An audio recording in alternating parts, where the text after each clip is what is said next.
everyone, this is Zero Prime and welcome back to another episode of Zero Review, a series in which I look back on the games that I have played and give you my thoughts and opinions on said games. And on today's episode, I'll be talking about a game that I played from a series that I enjoy as one of my favorite classics from the Legacy of Kain series, Blood Omen 2.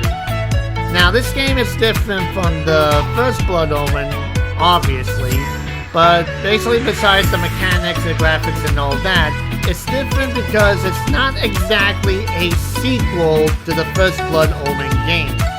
Because if you basically played the games, especially after Soul Reaver 2, if you remember the events from that basically that timeline from that point has changed. At some point, it has changed from originally what it's intended, because chronologically speaking, it is Blood Omen, Soul Reaver 2, Blood Omen 2, and then Defiance. That basically in this timeline, it's been changed from the original Blood Omen, to Blood Omen, because in the original one, Kain basically takes over Nosgoth and everything, finds the Raziel and his brethren, resurrects them and all that. He has no knowledge about the Hilden and their plans of trying to get back into the world and everything. It was only until at the ends of the Soul Reaver 2 when he prevented Raziel from being so absorbed in the Soul Reaver that he gains new memory and knowledge that, it was the Hilden that was, behind everything and such. And that's where the Blood Omen 2 comes in, that it shows Kain's first encounter with the Hilden. And basically, that's basically the main confusion with the people, because some people are confused about, is this from the first Blood Omen 1 and everything that leads up to Soul Reaver 2 and such? Not really, because basically that timeline has been changed or altered permanently, that basically from here on out, heck, it might even be different, if they ever did a Soul Reaver game that, from that branch continuing onward. But in any case, this game was not that bad. That basically, it's not that bad in a sense, the mechanics and such, but it does get a bit repetitive, over time, especially with some of the enemies. I will say that, story-wise, it feels like it could have been a game that could not have been, been made, yet it would have been fine. But from my understanding, this game was made alongside the Soul Reaver 2, and there was some issues with the scriptwriters between both games that they couldn't really meet on the same level, and that caused a whole lot of confusion and also a lot of rushes in development and such.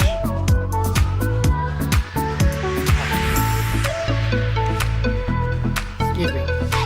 But other than that, I did enjoy this game because, you do get to see what happens, especially after Kain, the future Kain, has prevented the Raziel from being absorbed into the Soul Reaver like intended, and then you see the effects of that afterwards. And of course, it does also kind of leave a lot of question marks in there. Like, for example, the biggest one I always had was, with Vordor. Like, how did he survive after, from being his head cut off and everything? Unless somehow in that changed timeline that, that Vordor doesn't get killed, that he was rescued by Kain during supposedly the change events of Blood Omen 1 from that and everything. But, like I said, there are so many questions that, it doesn't really address in the game, but it feels like, it could have led to events to, there was supposedly be a 6th Legacy of Kain game, in which basically, Kain fights the Hilden off once and for all, and I had a feeling from the events of that would have led up to that game as well.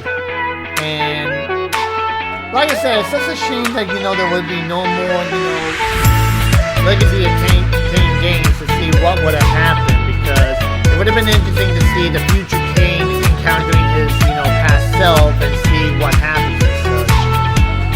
But anyway, I'm getting off topic, and like I said, this game wasn't that bad. I definitely had a good time with it. Although I can't remember that, I think it was the PS2 version that there's a glitch near the end of it that the audio was distinct from the cutscenes of that. And I think that the Xbox version never had that issue. I can't remember exactly, but anyway, like I said, this game is not that bad, but it really didn't have much of the dark lore. I would say like a dark atmosphere like the original Blood Omen had and everything. That just feels, kind of repetitive in the sense that, especially, you fight the same enemy models, and also that, you can kill everyone, around you to gain their blood in order to increase your health over time, but even then that gets repetitive and such. And like I said, it's just one of those games that, it wouldn't be bad if they just took the time to flesh out the story a bit more and more and more, but unfortunately it is what it is. So again, this game is not that bad, but I just feel like it could have been a lot better, in my opinion. Sorry for a little mosquito flying around. But anyway, that's all the time I have for this episode, guys. So as usual, thank you for watching. Make sure to leave a comment below, subscribe for more video updates, share this on your Facebook, Twitter, Tumblr, and all other social media. And don't forget to hit the like button, help out the channel, and to turn on the notification bells to stay up to date on my channel. And if you guys want to help me out in some shape or form, I do have a Patreon account down below. And as usual, guys, thank you for watching, and have a pleasant day. Bye-bye.